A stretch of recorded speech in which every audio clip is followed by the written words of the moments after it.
Terus seperti bola sama air. Itu yang sama mana? A. Oh, di bola itu ada A yang di paling belakang. Kalau yang di air, A-nya di depan.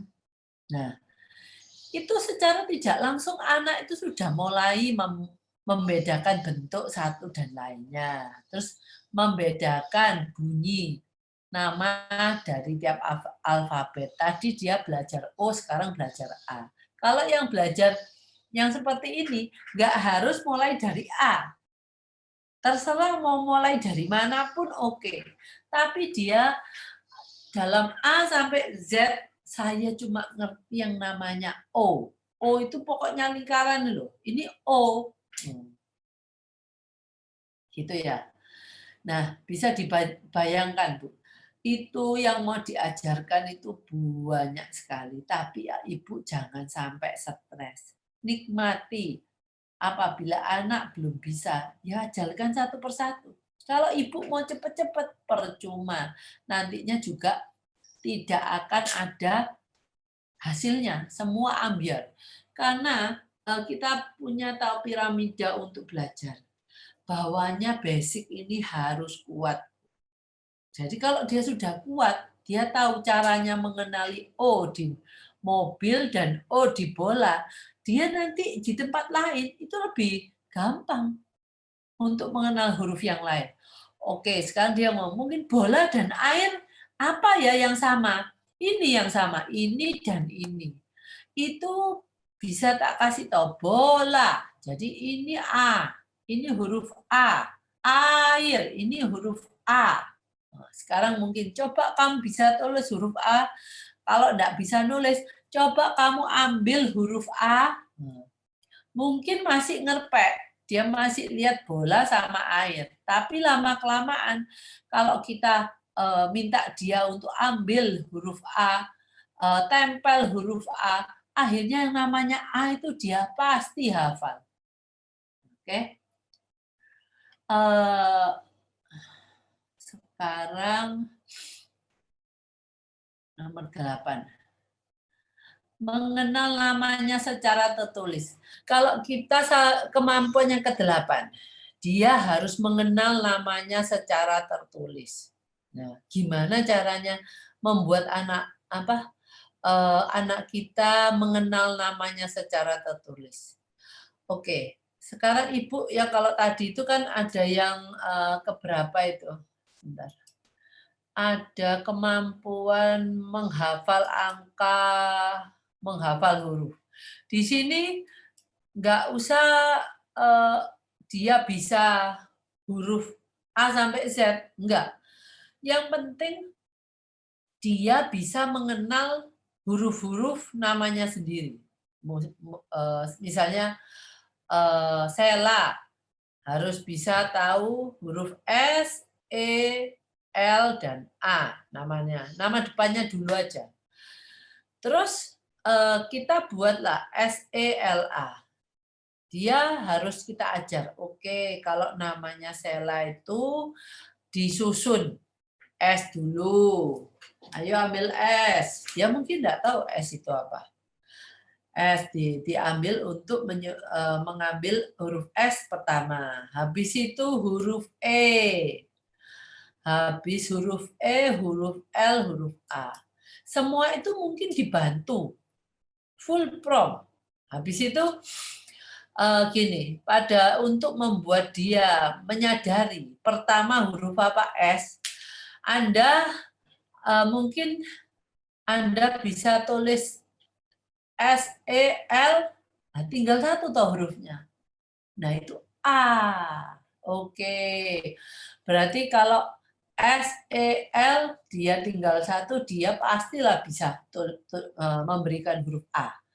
Tapi kalau mamanya S, E aja, ada dua huruf yang tertinggal, L dan A, maka dia harus memilih yang L-nya dulu atau yang A-nya dulu. Nah, itu. Lama-lama akhirnya kan dia pertama sudah tahu bahwa yang huruf A itu, yang dia mungkin juga nggak sadar itu namanya A, itu pada paling belakang.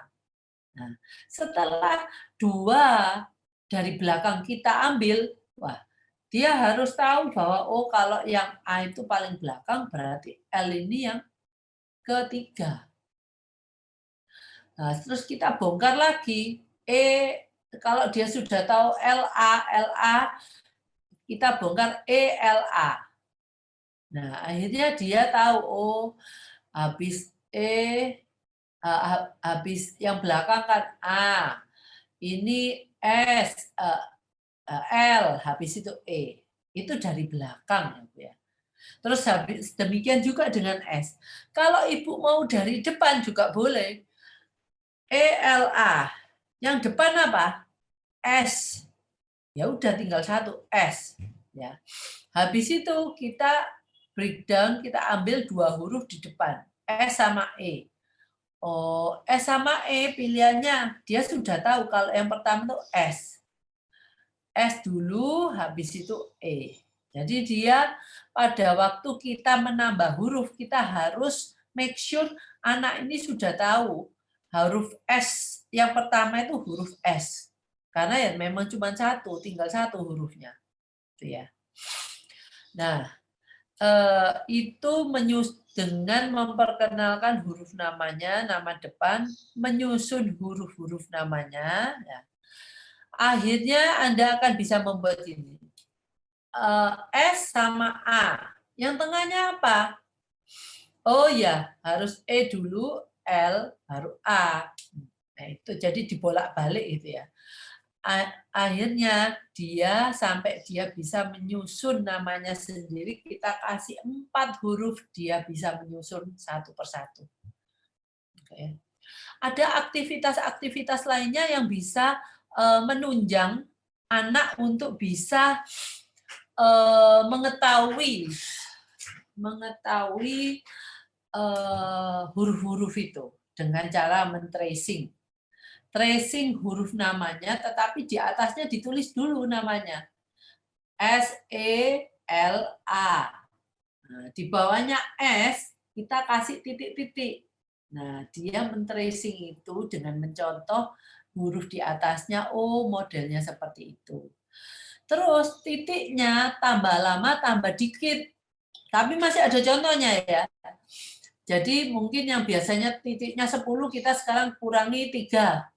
Oke, dia 3, tracingnya agak sulit karena titiknya sudah berkurang, tetapi dia masih ada contoh di atasnya. Setelah itu titik sampai dikurangi sampai titik awal sama titik akhir, tapi masih ada contoh di atasnya. Kalau dia sudah bisa menulis S, ya dengan mencontoh di atasnya dengan titik awal dan titik akhir, dia sudah lumayan. Nanti kalau dia sudah bagus, titiknya itu dihilangkan, dia cuma mencontoh dari atas. Nah, mencontoh dari atas, akhirnya dia bisa mencontoh sepenuhnya. Kalau dia mencontoh tanpa titik-titik sudah bisa, dia akhirnya yang contoh hurufnya dihilangkan. Satu-satu mungkin. Mungkin Sela, S-nya itu saya nggak pakai contoh. Dia bisa enggak? Kalau nanti dia sudah bisa, S-nya ganti yang huruf-huruf lainnya. Seperti itu. Oke, saya tinggal dikit nih. Ada pertanyaan enggak ya di saya? Kalau enggak, sekarang udah jam 4 kurang 5. Saya lihat ada pertanyaan. Oke, ada. Kalau suka digital, maskernya bagaimana? Aku kurang ngerti ya, apa digital masker ini ya. Tolong Bu, siapa? Putri, mungkin bisa menuliskan kembali pertanyaannya dengan lebih jelas, karena saya tidak ngerti digital masker. Ya. Anak saya tidak suka apapun penghalang di wajahnya, Bu. Bahkan sikat gigi saja nggak suka. Ya, ini anak-anak yang dia sangat sensitif di wajahnya. Ya, ini adalah tactile, peraba. Ya, kalau di dalam mulut itu perasa, tetapi peraba dan perasa itu mempunyai satu kesatuan yang sama adalah sama-sama itu sebenarnya kulit, tapi satu kulit yang bisa merasakan dengan lidahnya, ada rasa-rasa, tapi itu juga permukaan. Biasanya peraba sama perasa itu ada banyak keterikatan yang kuat gitu ya. Kalau biasanya perabanya ada problem, perasanya juga ada problem. Nah, jadi ini harus kita harus membuat sensitivitas wajahnya itu berkurang. Seperti yang saya tadi bilang, ibu harus pakai kain atau apapun, kain dulu lah Bu, kain untuk bisa membuat dia tuh mau dengan apapun, karena nanti masker itu kan dari kain. Nah kalau dia sikat gigi nggak suka, biasanya dia nggak suka sama aromanya gigi, aromanya pasta gigi. Nah coba dengan sikat gigi aja. Nah, jadi kita harus tahu dia nggak suka itu sama sikat giginya atau sama pasta giginya dulu. Oke. Kalau umpamanya dia nggak suka dengan pasta giginya, kasih pasta giginya sedikit dulu. Atau saking sedikitnya gini Bu, sikat gigi, pasta giginya dicampur sama air. Terus sikat giginya dicampurkan, dimasukkan ke dalam air yang tadi sudah dicampur sama pasta giginya. Gitu. Ya. Terus untuk Putri tadi itu kalau suka gigit maskernya, bagaimana Bu? Oke. Dia suka menggigit maskernya. Berarti anak ini itu butuh rangsangan di dalam mulutnya. Jadi mungkin kalau dia nggak pakai masker pun, dia akan kepingin gigit yang lainnya. Apa benar seperti itu, Putri? Jadi kalau yang seperti ini, saya punya sebentar ya. Saya ambil contoh masker yang nggak bisa digigit. Sebentar. Ini Bu. Masker ini terbuat dari akrilik. Jadi Anda bisa memakai maskernya itu seperti ini. Nah, masih bisa bernafas. Karena di bawahnya ini ada lubangnya. Ya. Sampingnya juga ada lubangnya. Nah, ini ada masker yang mungkin bisa jadi solusi. Kalau tidak, ibu ini saya tadi ngomong, anak ini pasti suka inputan yang ada di dalam mulutnya. Nah, kalau ibu mau agak lama, dia pakai ini, berikanlah sebelum pakai masker itu, distimulasi dalam mulutnya. Supaya dia bisa